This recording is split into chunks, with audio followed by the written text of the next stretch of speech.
G'day, it's Gus Wallen, the host of Not an Overnight Success, the only podcast in the world that gives $10,000 to every single guest to give to a charity of their choice. Today, it's with Ellie Cole, a great mate of mine. It was a really, really fun chat. She's the most decorated Paralympian in Australian history. She's an absolute ripper. Every challenge that's ever been thrown at her, she takes it on, and most of the time, she wins. This was an easy chat. I hope you enjoy Ellie Cole.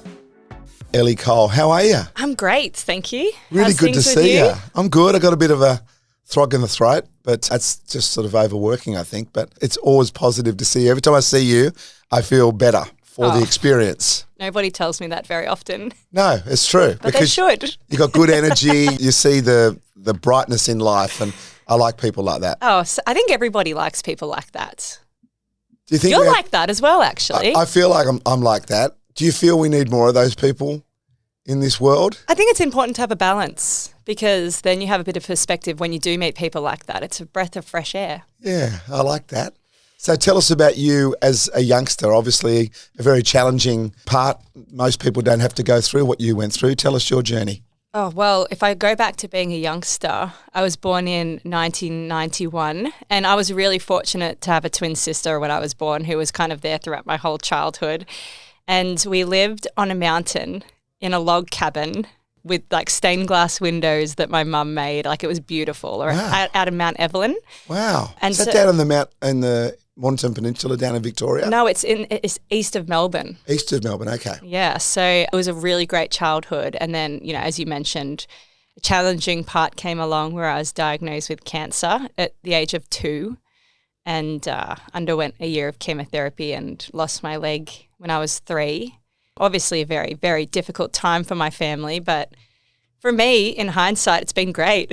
I've absolutely loved my life. I've been very fortunate to have so many amazing opportunities. And, you know, I spoke a bit about perspective before. I've been, you know, very, very lucky that I even survived my cancer journey, and I remember that every day and just ensure that, you know, when times are really difficult, I certainly appreciate those difficult times as well, but very, very fortunate to still be here because I know that, you know, a lot of the kids that I shared an oncology ward with weren't so lucky. So, yeah, very, very fortunate. Have you had a chance to talk to your mum and dad about how they felt? Because you were always so little, you were going through it, so you were just doing it day by day. But as adults, with a daughter that they adore going through it, what was their experience like through the cancer and losing the leg? It's interesting. I think, you know, a lot of us don't really ask our parents too many questions about what their experiences were like until we're much older. And I didn't ask my parents until I was maybe in my mid-20s about what their experience was like because I started to realize, hey, this has had a, you know, serious effect on my family.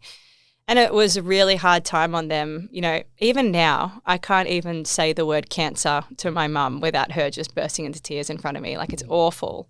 And, you know, my parents' relationship obviously became very strained during my chemo. And I had an older brother, an older sister, and a twin sister who, you know, were left at home during my treatment. I was having chemo for a year and I was in hospital for most of that time. And, you know, they were at home and they didn't really experience a normal childhood either. And so, in a way, I suppose I have a small sense of survivor's guilt about what I put my family through. And I think that's what certainly motivated me when I was an athlete because I felt like I really had to make up for something. And I know that that sounds silly to say because nobody chooses to have cancer, but it's just part of the emotions that come with the diagnosis, I guess. And I think a lot of people don't understand that when someone's diagnosed with cancer and they do get better, you know, the after effects can happen for decades and decades and it reverberates onto so many different people. So I certainly have a real soft spot for the families of patients who have cancer as well as the patient themselves. What were your mum and dad like? What are they like?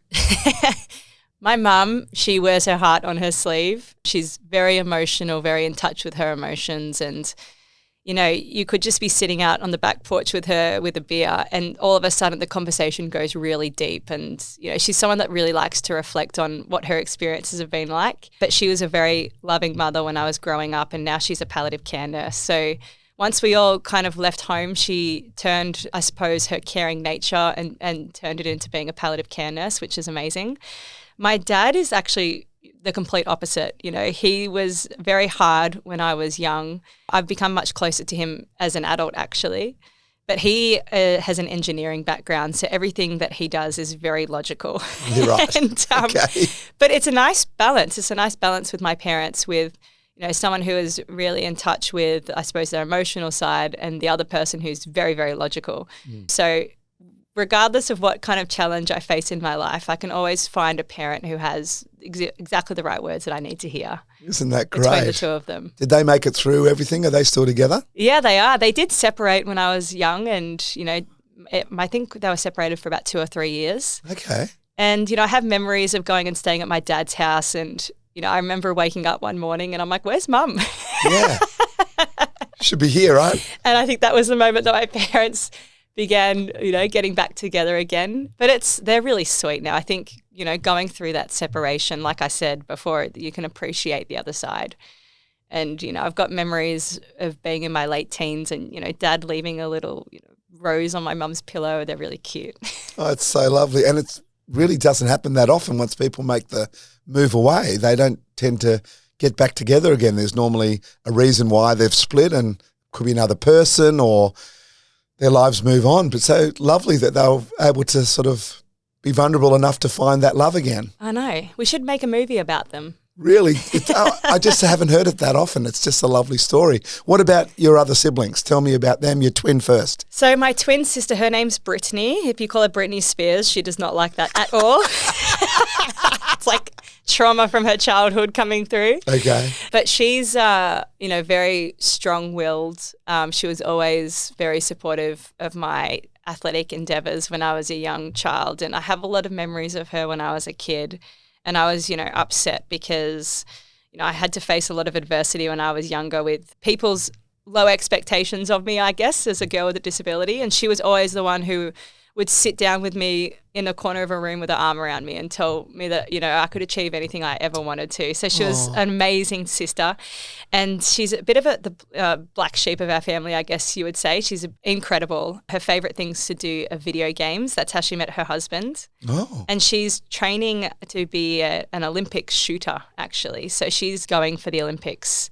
So she's hoping to get on the plane to Paris. Yeah, she's hoping to get on the plane to Paris. So there's 3 girls who are on the shooting team who are all just as good as each other.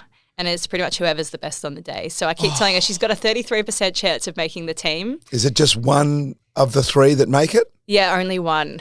But she just missed out on the Tokyo Games. So she's going for Paris. And the great thing about shooting, Gussie, you could do it, in terms of it's a sport where, no matter what age you are, you can still compete. It's not like it relies on, your muscle recovery like being a swimmer or being an athletics does. So if she doesn't make this team, I think she'll keep going until she does. Fantastic. Yeah, she's amazing. Okay, so we've got to make sure. So Brittany Cole. Brittany Melbourne, her name is. Melbourne? Yeah. Okay, she married a bloke called Melbourne. Yeah, it's her married name. And it was quite funny. Last year she told me that if she has a daughter, she'll name her daughter after me. But she's like, I'll name it after your middle name. And I was like, Brittany, my middle name is Victoria. You cannot name your child Victoria Melbourne. That would be a little bit too much. Okay, it needs a rethink. It needs a rethink. Okay. Other siblings? My older sister, Asha. Asha? Yeah, she's her and I are best friends. We talk on the phone 2 or 3 times a day. She's a primary school teacher, very cheeky and just has absolutely no sense of reality whatsoever. I tell her she's cooked every day. Right. So she's entertaining in her perspective of the world more than anything because it's just ludicrous. Is she normally wrong? No, she just jokes around. She has like really big dreams, but most of them are pretty silly. Like, say if, I don't know, some famous movie actor, Ryan Reynolds, came to Sydney, she'd be like, oh, maybe I'll go and see if he wants to go on a date or something. Like, she's just ridiculous. Yeah, I like that though. She's very, very funny. Yeah. And then my older brother, Dane, he's got a son, Ethan. So I've got a nephew. He was diagnosed with Crohn's disease when he was 8. Nearly lost his life to that when I was just starting out in high school. So I think that's probably why my mum turned to nursing, because she was always in hospital with either my brother or myself. So, wow. Yeah, he was also very sick. But he's healthy now. He's got a colostomy bag. And, yeah, he used to be very, very skinny and malnourished when I was growing up because he couldn't take in any of his food. And now that he's had his surgery, he's Yeah, very big guy. Big unit. Yeah, he goes to the gym every day. And like I was with him last week and he just picked up like a 20 kilo bag of flour like it was nothing. So he's completely the opposite of what he was when I was a kid. He's really strong and healthy now. I'm so glad to hear that. So for you, remembering back to when you were little and going through what you went through, like you say, you survived something incredible. You lost your leg. What was that like trying to manage? And what was it like back then in terms of them helping you? Because your leg now, I don't even notice. Like I've been working with you at Channel 9 and stuff, and you make jokes of it, you laugh about it, you have a lot of fun with it. What was it like for you initially as a young kid to deal with it? It was fine. Like, if I'm going to be completely honest, I was pretty naive when I was a young girl and I was really protected by my family. And so I came home from my surgery where I had my leg removed and kind of just went straight back into normal life, and obviously had a few challenges with just everyday things. Like I had to learn how to walk again and, you know, ride a bike again. And I was always chasing my twin sister. So it didn't take me very long to figure out how to do most things. Okay. And I think that was a really great lesson for me to learn at a young age, is that, yeah, like I have a challenge in front of me, but there's always a way around it. It might take a little bit longer, but yeah, we always found a solution. And I think that's the same thing with my swimming career. I started swimming 8 weeks after my amputation and I went around in circles for a while. But, you know, found my way around that as well. And it was a really important lesson to learn from a young age, because obviously now I do like to experience a lot of life, and whenever I'm trying a new activity for the first time, you know, the people around me are always like, I think this might be challenging, but how can we find a solution? And it's always just a conversation. And, you know, sometimes you find maybe I actually can't do this, but, you know, you always explore every avenue that you can until you do tend to find one. So, yeah, that was kind of what life was like. It was challenging at first, but we always found a way around it. So you built that emotional muscle sort of pretty early on in your life, those invisible muscles that a lot of us struggle with because we never feel like we need to worry about it. You found that early on. Yeah, absolutely. And like I said before, that the biggest challenge that I actually faced when I was younger was not anything to do with my disability. It was, in fact, everybody else's perception of what I could and couldn't achieve. It's like everybody decided that for me before I could actually decide it for myself. And it still happens every now and then in 2023, but not so much. But when I was a kid, like I remember going through primary school and I wanted to play every sport that I could. And I was always sidelined by the teachers because they were worried that I was going to hurt myself. And I just wanted to get out there with my friends. Like, yeah, sure, playing football may have been a bit dangerous maybe for the other competitors. I could have like knocked their teeth out with my prosthetic knee or something. But yeah, I've always found that really challenging, is that I always dreamed big and I always wanted to do whatever my twin sister was doing. But I was always the one who was, I suppose, there was always a lot of concern around because everybody was just worried that I was going to hurt myself. But that's what being a kid's about. Do you think people sort of, that actually came from a good place though? They were trying to protect you. It absolutely comes from a good place. And that's why I don't get upset when, like I said before, it still happens to this day. Like I'll be walking around the shopping centre and someone will just randomly come up and ask if they can carry my bags. And I know that's coming from a good place. And I'm always like, that's really sweet, but I'm okay. I can manage. Thank you very much. And I know that it's just what people have grown up with. They've seen people with disabilities and their first instinct is to protect that person. And I know that that's what most people have grown up with. And it's wonderful that you want to protect your community and those around you. But on the other side, when I go to a Paralympic Games and I see people who are achieving amazing things, like it's just my experience is very different. Yeah. And I don't expect everybody to understand that. So I do come from a place of understanding, and it's just an education piece for me. And that's why I love being a Paralympian as well. It's an extra element of being a Paralympian. Yeah, I can't imagine a better person to talk about that as well than you, because of your personality and your attitude to life. People will understand and they'll listen to you. Yeah, let's do a push-up competition right now. You and me? Oh, mate, I've just got the shoulder at the moment, just a little bit of a niggle. Oh, yeah? Yeah, otherwise I'd be totally into it. So you jump in the pool, like most Australian kids, we have to learn to swim at quite a young age.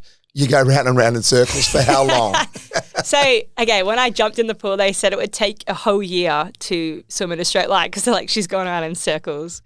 I was kind of like those toy boats that you see with like a broken rudder. Yeah. It took me, I think, 6 weeks or 7 weeks or something. Not very long. Yeah.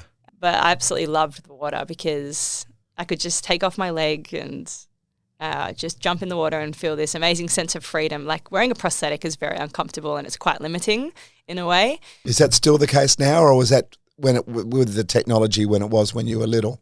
I think it's still the case now because I like to jump around and move very quickly. And my leg, like the prosthetic I have now, for example, has something called anti-stumble mode, where if I try and bend down really quickly, it thinks I'm falling, so it will like lock. I'm like, no, I'm trying to bend down quickly, like so. I actually much prefer not wearing a prosthetic and getting around without one because I can move a lot quicker. Okay. Yeah, I'm all about speed. Good on ya.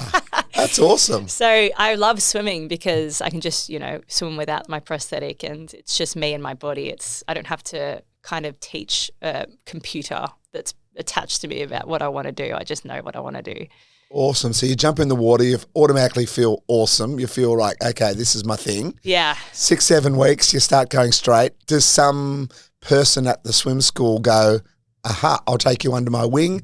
Do you have that like hero from that moment that said you could be a swimmer? No, I don't actually. Well, there's 10 minutes of the podcast.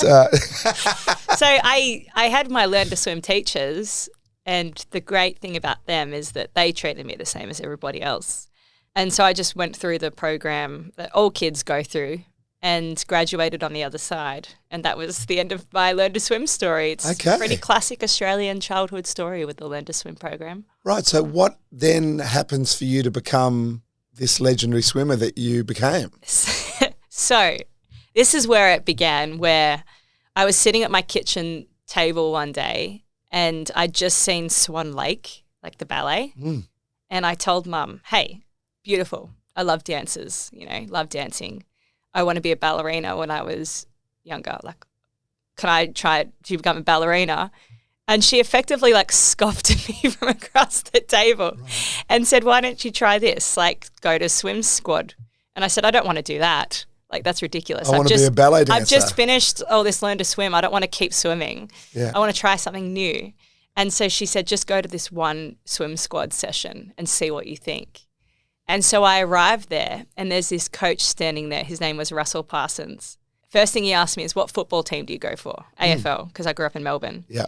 And I said, I go for the Melbourne Demons. And his eyes lit up.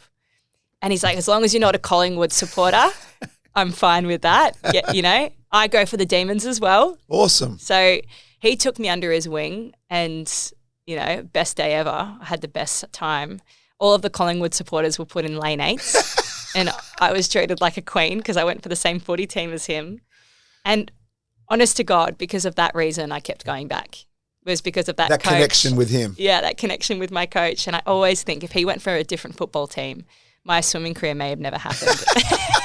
That's so good. Are you still mates with him now? No, he sadly passed away about 10 years ago. But he had a huge influence on obviously myself, but also another one of our Paralympic swimmers, Cole Pearce, who is currently training for Paris. He was one of Cole's first swim coaches. So, I really want to see Cole succeed now that I'm retired.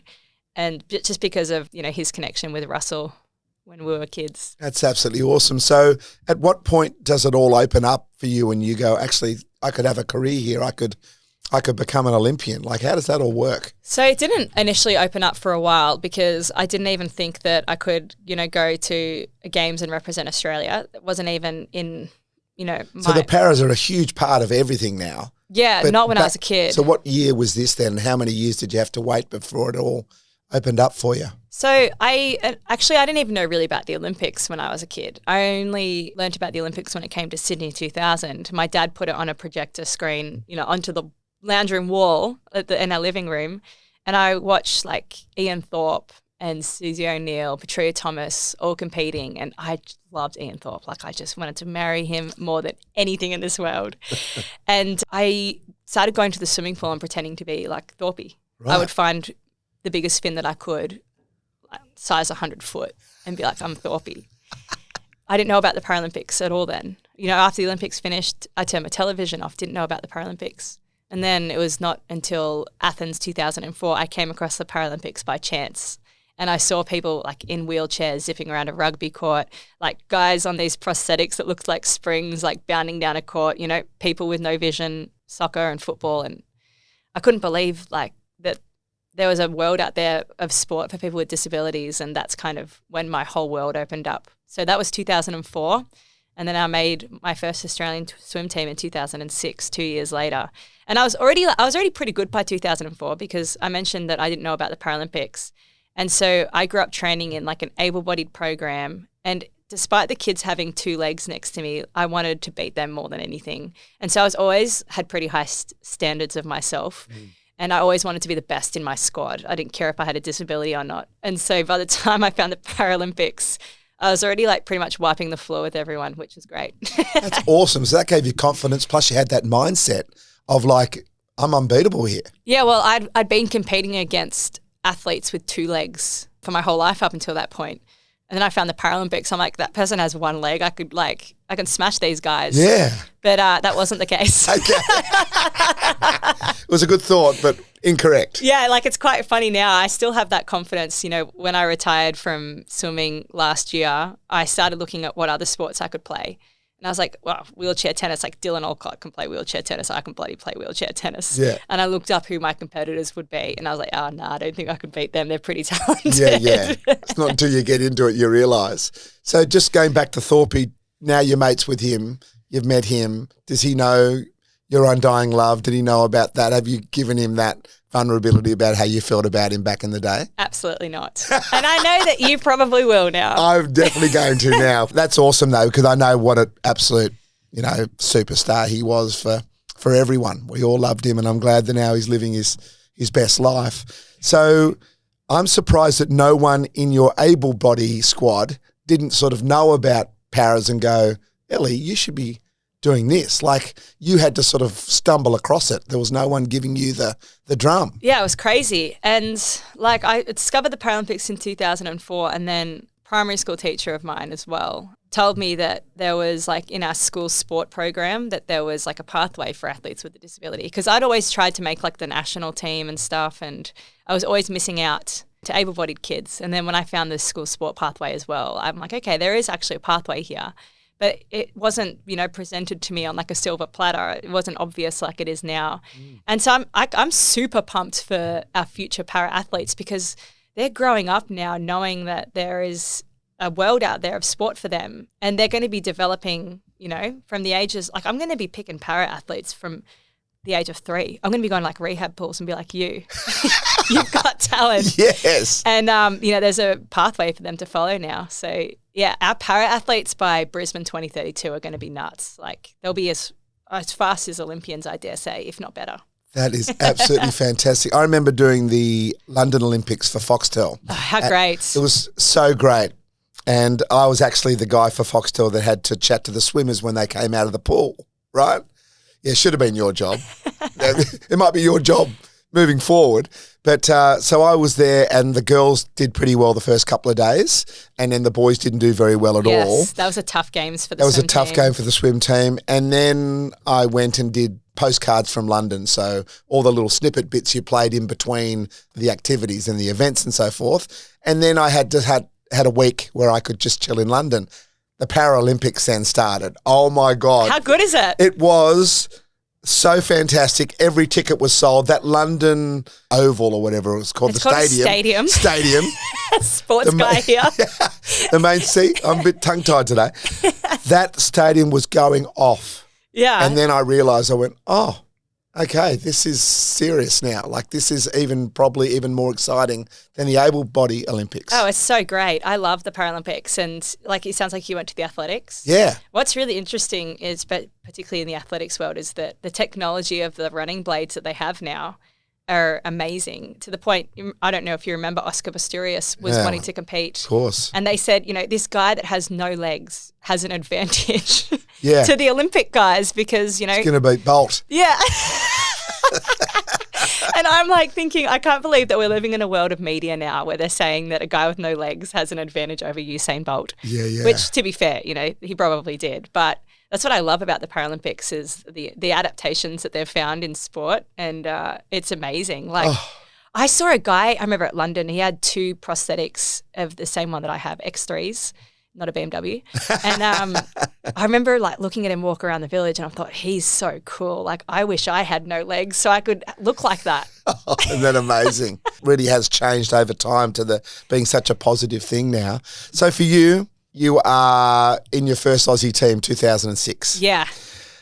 How do you get that call? Is it an email? Is it a text to say that you're in the Australian team? So what happens is you go to a competition to try and qualify. So there's certain qualifying times that you have to hit. Yep. And those qualifying times are based on the world rankings from the year prior. Okay. And so they'll get like the top 3 world rankings of last year, say for the 100 metres freestyle. And then that means that you're at podium. So that's an A qualifying time because you have a chance to make a podium. So anyone that swims an A qualifying time is automatically on the swim team. Okay.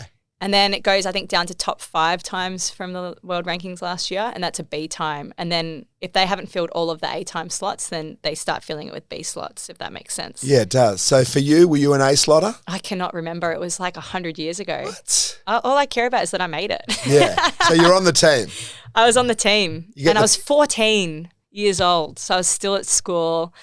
My whole swim team was in their early 20s, and I was this annoying 14-year-old who was so excited to be there. Yeah. I was super annoying. Were you? Yeah, I was very annoying. I was a very annoying, loud kid. Like, I remember from my final in my 100 metres backstroke at that World Championships in 06, they blew the whistle, and I dived in, feet first, because that's you start backstroke in the water. Yeah. And I was looking around and I found my swim coach. I was waving at her right before the race started. I was just so excited to be there. How'd you go in that race? I won a silver medal. So I won a silver medal at that World Championships, and it was in that race. But I was always the athlete who behind the blocks was always having the best time, always having fun, waving to everybody. And I remember my coach always saying, Ellie, you need to focus. And I was thinking, like, that might work for everybody else, but that does not work for me. And it was always something that I battled with my coach in my early years because I was always the one that was having fun, even up until the day I retired, basically. And it just was something that worked for me. So they thought that you'd be even better if you did what everyone else did, i.e. focus. Yeah. I think they just thought that I wasn't taking the event seriously because I was looking around having the best time ever. Okay. And I was taking the actual race seriously, but as soon as up until the point where that whistle blew, I was having fun with it, Yeah. And I've always had fun with my sport. It's always been like that. I imagine a lot of sports people would love to have that feeling of happiness and enjoying it. There's so many sports people that I talk to that those moments are just very hard for them. Yeah, and I don't know when it turns so serious and why, because we're all young athletes. We all start sport for a reason and we all love it for that particular reason. And it's like somewhere along the way we lose that part of our childhood where it's do or die, and it's not do or die at the end of the day. It's sport, so I've always just kind of taken that mentality into it. The actual race itself, yes, I took very, very seriously, but I also wanted that element of, hey, I'm here because I absolutely love this sport and I want to have fun with it. So Yeah. That was my first World Championships. Do you think you were annoying, or you think you were annoying because you said it yourself, because of your relaxed attitude? Everyone else was already in that sort of really serious mode, life and death at training and stuff. That's why you came across a bit annoying? Absolutely. Like, I remember the year after that World Champs in 2007, I went to a competition in Berlin, and there was this athlete from Canada who was in the lane next to me, and I was like chatting to everyone, and she actually said, "Can you stop? I'm trying to focus here." And I'm like, whoa, this could be the thing that I could throw her off her game here. This could be my strategy. Right. And so from that moment on, I just kept talking to her even more. And did you beat her more often than she beat you? No, she was a very good athlete. Oh, damn it. That's okay. Canada. Actually, at least We it love wasn't- our Canadians. Yeah, at least it wasn't American. So 2006, you get the silver medal. You're on the team. From that moment on, do you know how many medals you won? Do you know world records? Are you one of those people, keeper of this knowledge? If you ask me a specific question, I may or may not be able to answer it in terms of medal haul. Right, because there's some people like Glenn McGrath in cricket. I love him. Yeah, so he had every single wicket of his 500 odd wickets. You can say number 343 and he'll go, yep, caught by Healy. It was Pollard. He'll go through the whole thing. Do you reckon he's just pulling your leg though? Have Absolutely you not. fact-checked it? All fact checked. Absolutely fact checked. So there are people that know their stuff. I spoke to Carl Chalmers the other day. He had no idea how many medals he'd won. Yeah, I don't blame He said, him I think for that. 20 maybe golds or something. Is he talking about World Championship? World- I don't know World World Championships. champs, Com Games. I don't know Com Games. Olympics. I know the Paralympics because everyone reminds me about it. Okay, what are your Paralympics numbers? So I know I have 17 because that was obviously highlighted very publicly for Tokyo because it meant that I'd won the most Paralympic medals out of any female in Australian history. And so I know it was 17. Mm-hmm. I know it's 6 gold. And I know, I think it's 5 silver. So what would that make the rest? I don't know. It's 6 bronze. I think it's 656 from memory. 656, yeah. But don't ask me what those events are for. And for example, if you ask me, what was your 400 meter result in London? I wouldn't be able to tell you that. So why don't you know? Because a lot has happened. It's a lot of information. Do you know how Yeah, many but they're- races I've competed in? But they're big events, right, aren't they? Like the Olympic Games. Yeah, but if you think, okay, so I've won 17 medals, which means, and there's a lot of races that I haven't won a medal in at all. And so say at a Paralympic Games, I've raced in, 30 races. I've done heats and finals for all of those races. I'm not going to remember 60 events. I know Glenn McGrath can remember 500 wickets, but I'm just not going to remember that. Yeah, cool. Yeah. What is the most memorable if there's one that stands out? There's a couple, but I would have to say the most memorable one for me was probably the 100 metres freestyle in London. Mm-hmm. I wonder if you were there. Did you see any of the swimming? No, I had to go back and actually, unfortunately, back to Australia. So that 100 metre freestyle event was really important for me. One, because my all-time competitor and ultimate hero, Natalie Dutoit from South Africa, was retiring at that event, on that event. Yep.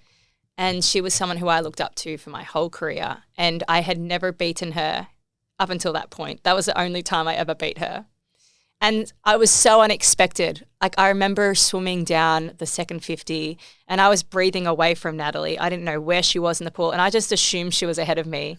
And when I touched the wall, I still didn't realize that I'd won until I looked up at the swimming block, because in London, if you won a race, it would illuminate with just like one light bulb. Yeah. And I saw this light bulb and I still hadn't processed that I could have ever beaten her. And I did. And then I looked over at her and she was retiring and she was really upset. And I felt really guilty.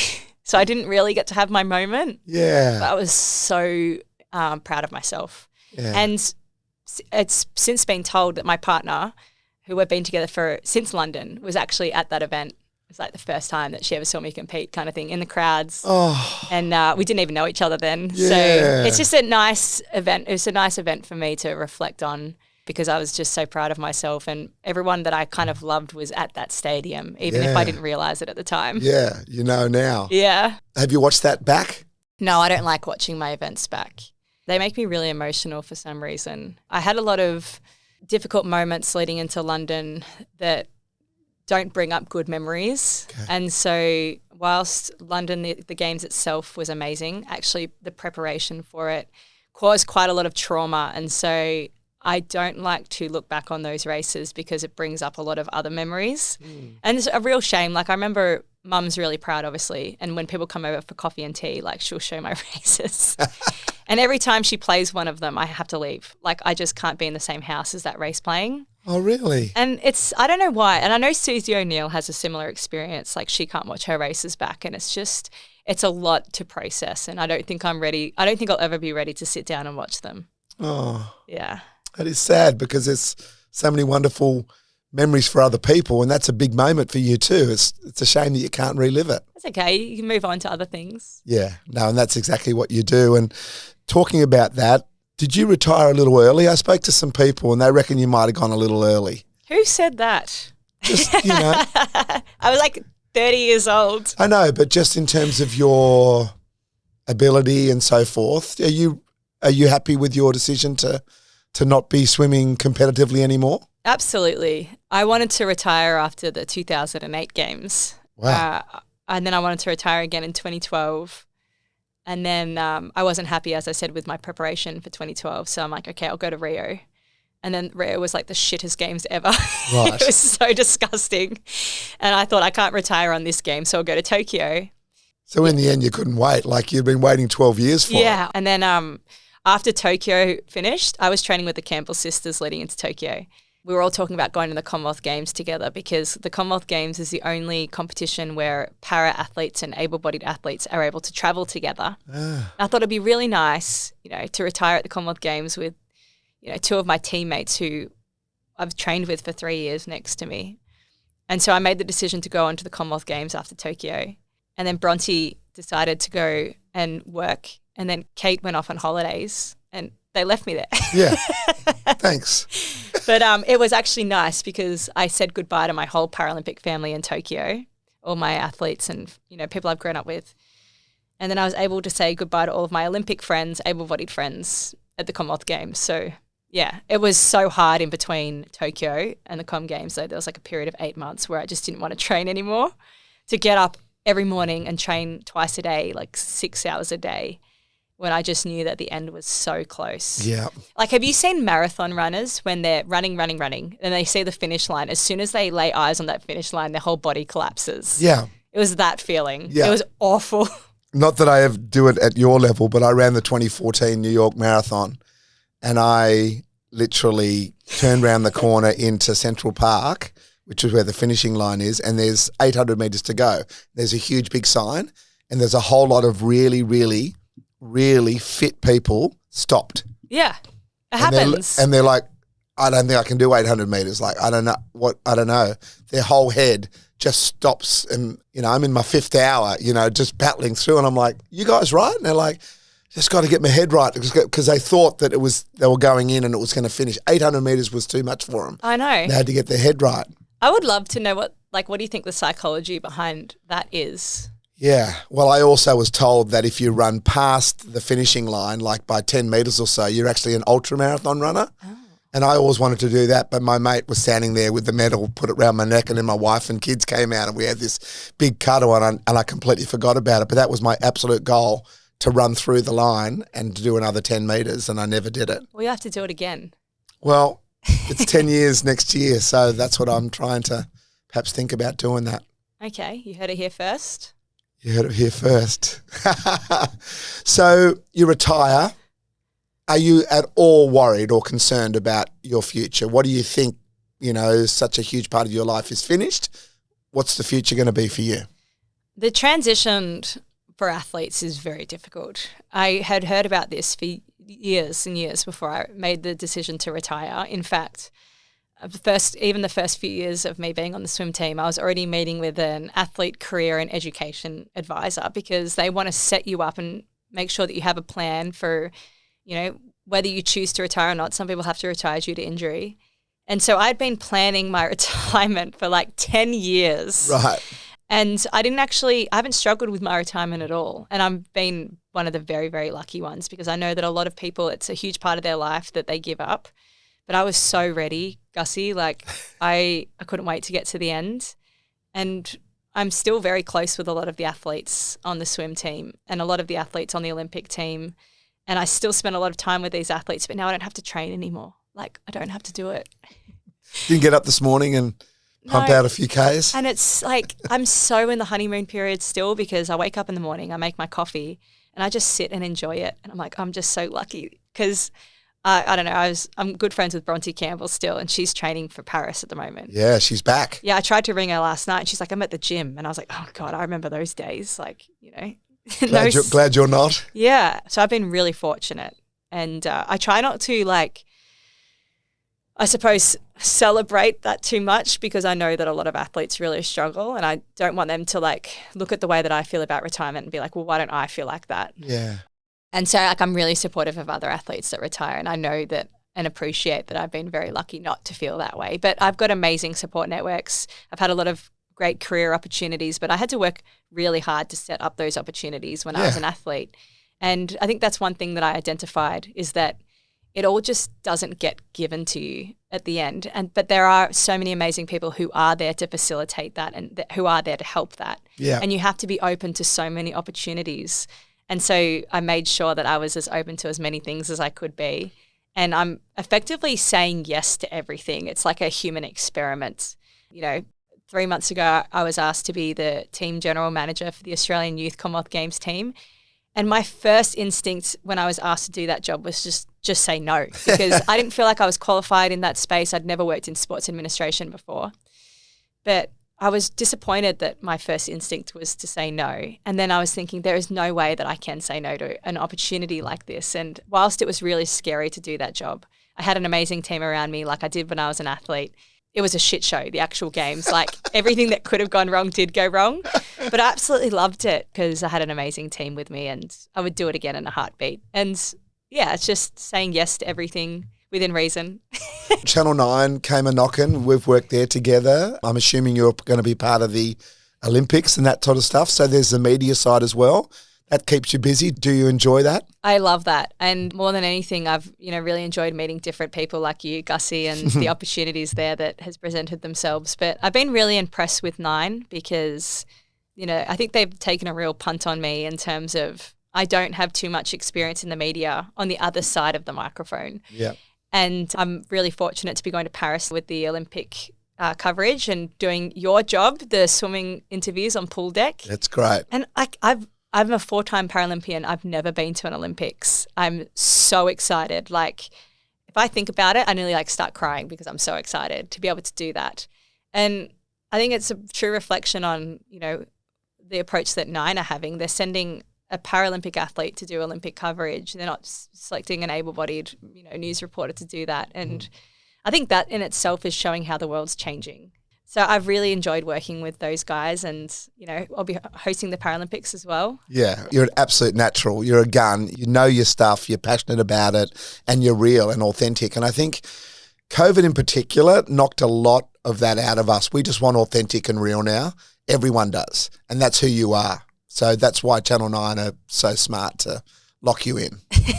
That's the truth. I know that's hard for you to say for yourself, but that's the truth of it. No one will be better off. You got a big name like an Ian Thorpe, right? Great to hear Thorpe's thoughts on it and stuff, but your passion, you'll be the realness in that coverage. Yeah, Thorpe, he was an amazing athlete, and my athletic career, things went wrong actually more often than they went right. I know that can be really challenging for a lot of our Olympic athletes who, they put everything on their line their whole life to try and win this Olympic gold medal, and it happens for the very few. And so I think it's going to be nice for them to have someone on pool deck who understands what it's like when things don't go to plan, and obviously celebrate with them when things do go to plan. But and they'll know you too. They'll look you in your eyes. They get it. I remember being in London and I went to the markets and I bought all these kangaroos off this guy because I wanted to have something to give to the athletes or to show them that I was the Aussie bit because I was at Foxtel. We were slot number 47. So they had the Olympic coverage, the BBC, one of the American channels, and Channel 9. I think it's called ESPN. Someone like that. I don't know. But they were literally, they could see the pool. And then I was sort of tucked about 40, 50 metres further down. And I just wanted them to know that as they walked down that there was another Aussie one there. And Foxtel had I think we had 20 odd channels. We won the Logie for the best coverage. It was incredible. Oh, wow. But I wanted them to know that there was another Aussie there just waiting for them. Win, lose or draw, we loved you and we just wanted to let you know that everything is going to be all right. And I just remember Steph Rice. She had a bit of a moment and I was just looking at her and I had Eddie Maguire in my ear and they were going, okay, 5 seconds are going to come straight to you. And I just looked at her and I said, do you need a cuddle? And she's like, yes. And she started crying. And so it came to us with us holding each other and she was just sobbing. And I just remember thinking, it just felt human to do that. That's the type of stuff that you'll do as well. There won't be that was your personal best time. It won't be all already triggered in your mind. You'll read the situation in front of you. And I think that's why Nine's so clever to get you. I think that would have been really nice when I was an athlete to have someone who was there and just gave you a hug because it's like, when you're an athlete, you do your race, you get out and you do your post-race interview and it's very formal, Yeah. And you've just gone through and it's such an emotional experience and all of a sudden you have to put a game face on for 30 seconds, but sometimes all you want is just a hug. Yeah. So that would have been really nice. Yeah. I remember when I retired at the Commonwealth Games, Kate Campbell did my post-race interview and it's just as soon as the camera was off, hug, and it was just amazing to have someone there who knows what it's like and who knows the human element of being an athlete. Just that connection and relief and just being human for a few seconds is what it's about. So you make sure you bring that Oh, that's good advice. to Thank Paris. you. I Yeah, will. don't worry about the script. You just go with whatever you think. So retirement's been pretty good for you. Yeah, it's been fun. Now, you spoke earlier about your partner. Yeah, Sylv. Yeah, so please tell us about her, and you got some exciting news. Like you feel like are you going to tell us now maybe that your family has started and all that jazz? A lot's happening. So Sylv and I met at London. She was working for Paralympics Australia, actually. Love at first sight, or No, I wasn't. Well, I was straight then, but we met at the after party. She worked for Paralympics Australia in the event management side of things. Okay. And I was the one who had a few too many drinks, and she was fighting with a fellow colleague on who was going to put me in a taxi and get me back to the Athletes Village. Right. And so it wasn't a good first impression by any means. So did she get the job of putting you in the taxi? I can't even remember. Right. Don't ask me questions like that. I've no idea. So you're a straight athlete at the end of London. Yeah. You meet her, nothing happens. What happens then? Well, we got back home to Australia, and all of the athletes and staff always go through a post-game blues where, we've gone through an incredible experience, and then you spend the next 3 or 4 months really connecting with everyone. So that's kind of where we connected. Yeah, we just had a great time, really. And I thought it was going to be a fling kind of thing. And did you think that, I'm actually gay, or did you No. think I might be bi, or like I what never went thought through of it. you? Well, I grew up in a really conservative family, so that wasn't even a thought process of mine because I didn't even know it was an option. Okay. But I really enjoyed spending time with her. I knew that. And I just thought it was just going to be a little fling. And then, feelings developed, and we've been together for 11 years now, a really long time. And she's with me through like double shoulder reconstruction, all of the issues that happened post-London with my preparation. And then although I won in Rio, I still felt I had a disappointing experience in Rio. And then obviously went through COVID together. And so she's been through all the ups and downs. Yeah. And then retirement as well. And right before Birmingham, we decided that we wanted to try and start to have a family. And so we started going through the process, and it takes forever. Do you know how hard it is to find like a donor, for example? It's like everyone in COVID was trying to have a baby or something. There's like nothing left. So the actual process of even just finding and securing a donor was such a long process. And then, we tried for a while, and we had, a few unfortunate things happen throughout that process, and it took a lot longer than what we thought. But we had a positive pregnancy reading, and I freaked out straight away. I was like, oh my gosh, this is going to completely change our lives. And I am so excited though. It's like I wake up every morning so excited because I've got a lot of friends that have kids, and everyone tells me how amazing it is. That's true. And last week we bought a house as well because we were like, I live in an apartment at the moment that's up 2 flights of stairs. Right. And I was like, I'm not carrying a baby up and down those stairs every day. And we've been looking for a place for a while, but the baby timeline kind of sped things up a little. So Perfect. How does she feel? what do you mean, how does she feel? How does she feel? Like she's carrying this baby, like it's all happening. Is she excited? Has she had morning sickness and She had all that morning stuff? sickness. But it's kind of amazing because she's been wanting to be a mum for a long, long, long time. And now that she's pregnant, it's just like become part of our everyday kind of thing. I think I'm more excited. Like she's just going through the motions. Her body's obviously changing. We had to go like maternity pants shopping the other day because she's not fitting into any of her clothes anymore. Yeah. But I think, knowing that he's impending on his way, and then we're having a new house that we're going to be moving into, and it's nice to start off like a new chapter of our lives and have like a clean slate where Awesome. it's going to be amazing. So it was a really tough year for us, and it feels like the cards are finally falling in our place, which is amazing. It's was really challenging. I don't think people really tell you about how challenging starting a family can be, and I don't think like the support that's there is as it could be, and you kind of rely very heavily on your family and friends throughout that time. So we're very lucky to have each other for sure. Vix and I, 29 years in December, we had 8 pregnancies for our 3 children. And, the first time we told people we were pregnant, we had twins, and then we lost them. When we actually started talking about it a little bit more, we realised how many other people were going through a similar situation. And that's one of those things that people just don't talk about unless you feel like you can. And that means someone has to be vulnerable enough to bring it up. Yeah, I know. I agree. I think when you first start the planning a parent journey, you just assume that everything's going to work out straight away, and it's not like that at all. And it's such an emotional roller coaster. And you know, you meet and talk with people who have lost babies, and you know, years and years after the fact, it has a huge effect on you.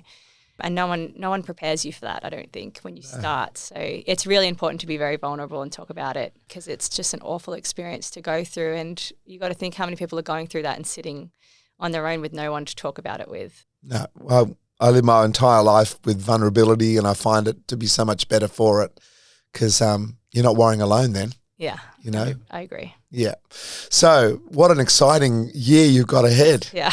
It's going to be fantastic. You're going to be brilliant. Well, I've had a lot of practice being an athlete and having no sleep. And so I think I'm really good at waking up at 3 o'clock in the morning. It's kind of, you know, part of the deal. It's usually quiet time for me when I was an athlete and woke up at that time. But I don't think it's going to be quiet time anymore. But I'm going to have this beautiful boy who they grow so quickly, I've been told. They do. Well, I remember in April 2000, Jack popped up, and I was talking to him this morning from London. My daughter is actually 22 today, Ella. She's on a rooftop bar getting on the drink in New York with all her mates. And we did a little birthday dance, Abby and I, who's 20, this morning to Ella. And I just thought, well, there's my 3. Yeah. There's our 3, I should say. And it was yesterday that we're all, you know, together just bouncing around at home, and now we're empty nesters. It goes so fast. Yeah, it's amazing to go through. I think what I was really surprised by was our first ultrasound that we had. When you hear that heartbeat for the first time, how good's that? That's when I got really excited, and I've been so excited since that day. But like, obviously we've had a donor, and Sills doesn't have a disability. But when I saw the ultrasound, I went, oh, and the ultrasound technician's like, oh, are you okay? And I was like, he's got 2 legs. And she's like, yes. That's the norm. That's the norm. And I was like, oh, okay. I was like, well, if he's missing anything, like, don't be scared to tell me. Like, don't sugarcoat it. I'm fine with that. And she's like, oh, okay. No, everything's fine. Everything's fine. You sound disappointed with that, but it's just where your head went. It's just where my head went, and it kind of made me realize that, you know, obviously I've grown up in a whole world around disability, and now I'm finding able bods a bit weird. Yeah. And I was talking to one of our wheelchair rugby captain, Riley Batt, about this, because I saw him the week after. World champion. And I was telling him about the ultrasound. And he's like, yeah, I think I would have found that weird too. Like, you know, seeing an ultrasound with a perfectly healthy baby from what we know now. And I'm like, yeah, like, you know. You're going to be a fantastic mum. You really are. You're going to be great. And in the new house, it's just an exciting time to look forward to. Okay, we could talk forever, but we need to finish up. We've got the Fast 5, which is the 5 questions that we end our podcast with. I'm nervous about this. Don't be nervous. I'm more nervous about this than lining up for a final at the Paralympic Games. Okay. Think of that Canadian you used to annoy. Favourite quote? Is there a quote that you've lived your life by, or you've heard one and gone, oh, yeah, love it? I used to love the quote when I was growing up that it's better to get a sore neck from aiming too high than a hunchback from aiming too low. But since I think that's lame now for some reason. I've moved on from that.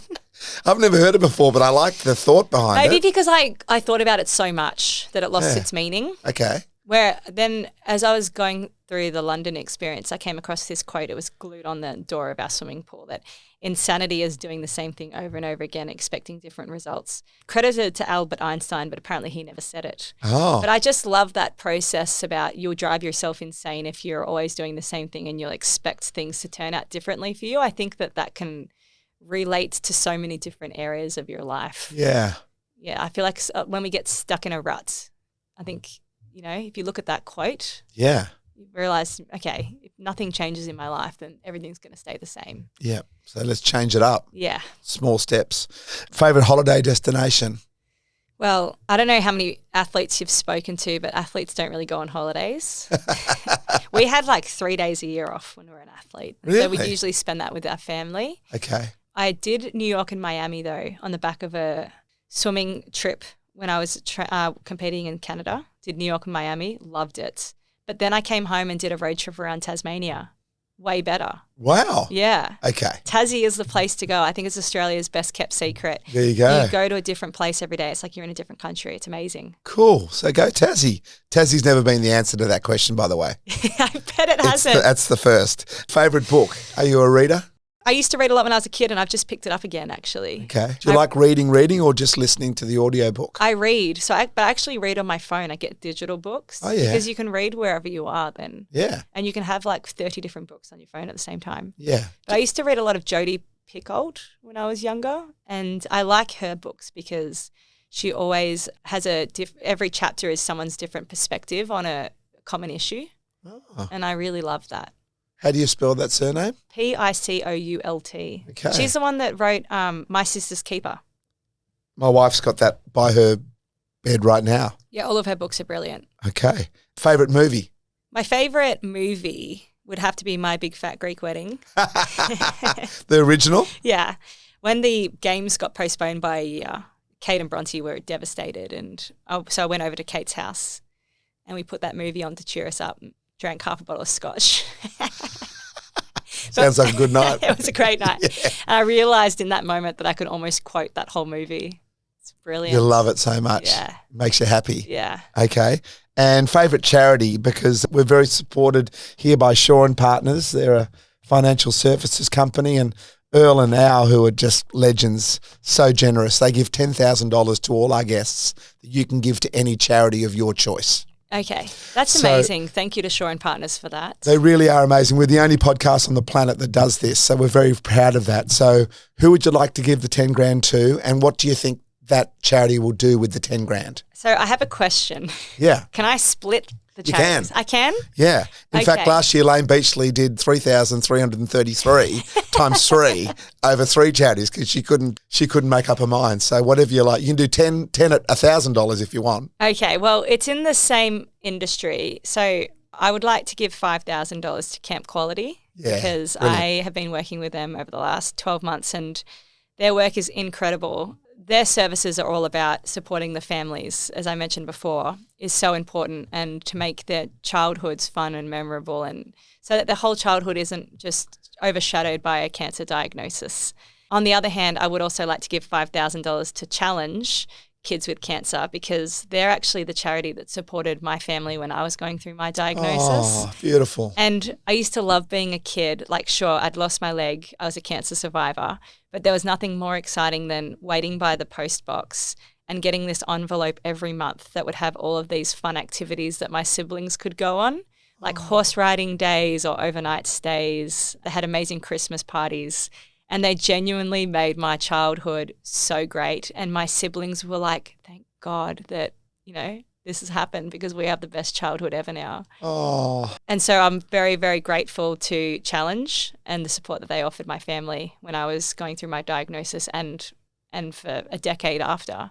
And Camp Quality as well for the work that they do. well, we'll make sure 5,000 goes to both of those charities, and they sound like I know Camp Quality. I didn't know the other one, but that sounds like the smile on your face when you're talking about it, that $5,000 is going to make another kid and their family happy. Yeah, they're amazing charities. Thanks so much for joining us. Hope you enjoyed the chat. I did. I had a great time. Thank you. Good on you, mate. A big thank you again to Shaw and Partners Financial Services. That $10,000 is going to be split between Camp Quality and Challenge Kids with Cancer. Of course, next week, another wonderful guest. If you want to watch the podcast as well, we've got our YouTube channel. All the details are in the show notes. See you next week.